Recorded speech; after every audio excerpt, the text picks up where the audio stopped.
الكلاين الحنين رزق. ميه مشبره، ميه مشبره، اقسم بالله ده عندي بالدنيا. والله العظيم انا كنت عطشانه جدا جدا، ومشكلتي ان انا بني ادمه انفه ومعفنه، بني ادمه انفه والله. لا بشرب من كولدير ولا بشرب من كل، وما اشتريش طبعا ازازه ميه. اشتري ليه؟ اشتري ليه حضرتك؟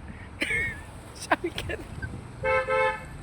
لا انا مش معفنه قوي كده، بس حرفيا والله انا كنت عطشانه جدا جدا فوق ما تتخيلوا، ولقيته خارج. واو. اللي هو انا قلت له انت لو حاسس ان انا عطشانه مش هتجيبها كده. قال لي والله يا فندم دي اقل حاجه اعملها معاكي. ثانك يو، ثانك يو بجد. والله بتكسفوني بجمالكوا ده.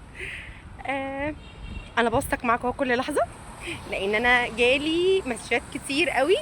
روكا احنا عايزين نشوف شغلك وطريقتك وانتي في الشغل وكل ده. الحمد لله ان جيت لكم النهارده وانا مودي كويس. بصوا الشارع ورايا يا جماعه، بصوا.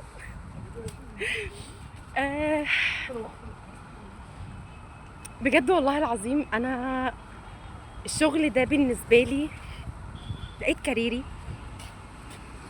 لقيت حياتي، لقيت نفسي. هتقولي لقيتي نفسك في مندوبة شهر؟ لقيت نفسي في مندوبة شهر. ايه يعني؟ يعني ايه يا جماعة مندوبة شهر؟ ايه؟ بني ادمة تشتغل، بتعرف تجيب فلوس، بتعرف تجيب اهم حاجة الفلوس بالحلال، ما بتبقاش عبء على جوزها. ما بت اللي هو جوزي مضغوط ايراد، ما جيش انا اضغط 24.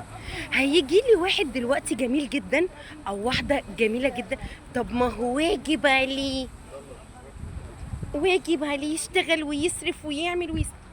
ايوه يا حبيبتي واجب عليه، انا معاكي انه واجب عليه، بس ارحموا من في الارض يرحمكم من في السماء. اقسم بجلال الله وحياه ربي وحياه اولادي وحياه النعمه الطاهره دي. استنوا كده. انها لذيذه. ان جوزي ما فرض عليا الشغل ولا فكر اصلا انه يشغلني في يوم من الايام. انا كنت بشحن اوردرات البواريك اصلا مع شركه شحن. في يوم انا كلمتهم وقلت لهم الشغل جاهز تعالوا استلموه. رد عليا وقال لي حضرتك احنا عندنا تأثير كبير جدا، يعني ما عندناش مناديب فيصل. قلت له يعني ايه؟ قال لي يعني احنا بقالنا كتير جدا بندور على مناديب في فيصل. قلت له بجد؟ قال لي اه. قلت له طيب ماشي وسكت. تمام. ليه سكت؟ لان انا ليا راجل لازم ارجع له واستشيره الاول، وحياة ربنا ما بكدب عليكم في حرف. انا لقيت جوزي بتصل بيه وبقول له بقول لك ايه؟ قال لي نعم. قلت له عندك مانع لو اشتغلت؟ قال لي لا مفيش شغل. قلت له طب ليه؟ ما انا كده كده بشتغل بس من البيت، طب فيها ايه لما نحسن دخل واشتغل تاني بره؟ لا ومش لا وعارض ومش عارض. قلت له طب اقول لك ايه، لما تيجي بالليل يا تقنعني يا اقنعك. عرفتوا بقى مين اللي اقنع مين؟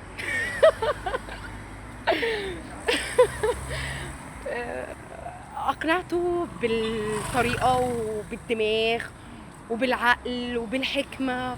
قلت له في ايه لما نشتغل مع بعض وننزل مع بعض ونيجي مع بعض؟ ده كان حلم حياتي ان احنا نبقى مع بعض في شغل واحد والكلام ده.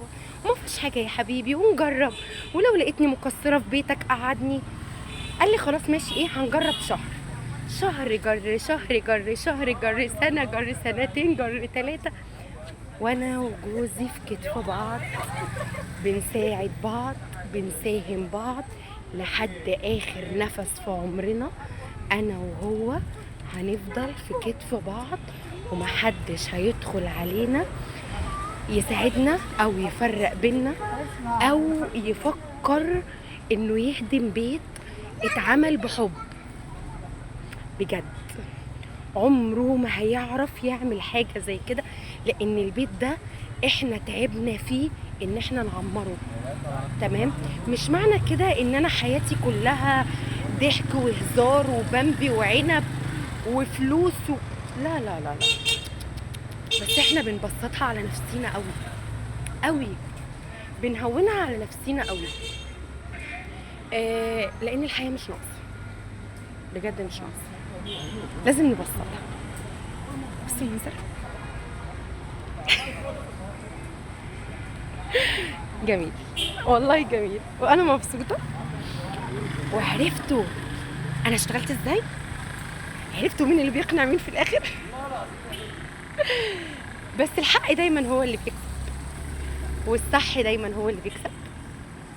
وانا هفضل مكمله، وهفضل ماشيه في طريقي، ومفيش حاجه هتوقفني ابدا، استحاله حاجه هتوقفني باذن المولى، باذن الله، كله بفضل الله وباذن الله. انا ماشيه على الطريق ده وبرضا جوزي عليا، بس برضا ربنا وبرضا جوزي وبدعوه حواتي يكفي عندي.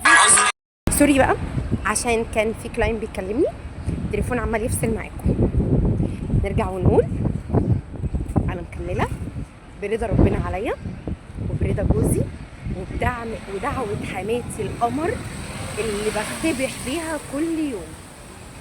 انا عندي حما زي العسل، اقسم بالله زي العسل، ربنا يخليها لي ويحفظها لي. الحنيه والطيبه والجدعنه كلها فيها، ربنا يخليها لي وما يحرمني ابدا من دعائها، ابدا ابدا ابدا. دعائها يخش القلب لما احس كده ان انا مخنوقه او زعلانه او متضايقه، بجري عليها وبكلمها. بجد بجد اسلوبها بيريح قلبي بطريقه، ربنا يريح قلبها كمان وكمان زي ما هي بتريح قلبي كمان وكمان بكلامها القمر اللي شبهها ده. اعظم حما في الكون بجد. انا بحبك قوي يا ماما، قوي قوي قوي قوي، وبحب ابنك يا ماما. انا بحب ابنك يا ماما. ربنا يخليكوا ليا يا رب.